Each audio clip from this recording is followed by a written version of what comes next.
In this video, we're making this East Indian style spicy and tangy tamarind fish curry. These are all the ingredients you'll need, and if you have any questions, leave them down in the comment section below.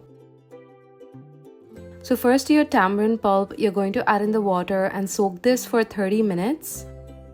The tamarind I'm using is the preserved tamarind and not fresh tamarind. And then you're going to just squeeze the tamarind in the water to just get all the flavor in the water.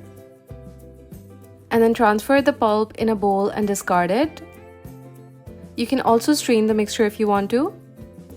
Now in a handi or a kadai, you're going to heat some oil on low flame.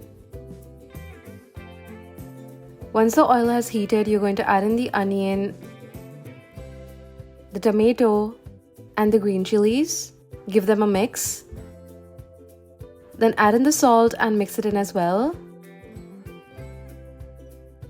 And then you're going to cover and cook till the mixture has softened. This will take about 5 to 6 minutes.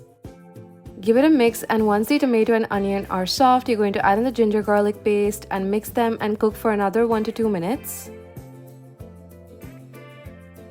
Then you're going to add in the hirva masala. Just give it a mix and then add in the tamarind water and mix that in gently.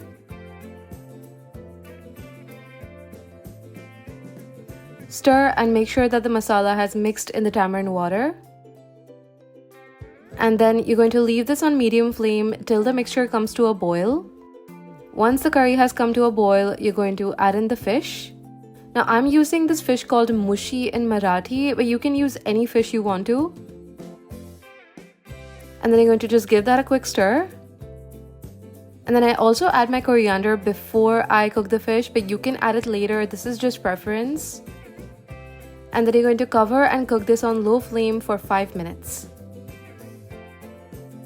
After 5 minutes, your fish will be cooked and your tamarind fish curry is ready to serve. Serve this hot with rice or bread and enjoy. I really hope you like this recipe, and I'll see you soon. Bye!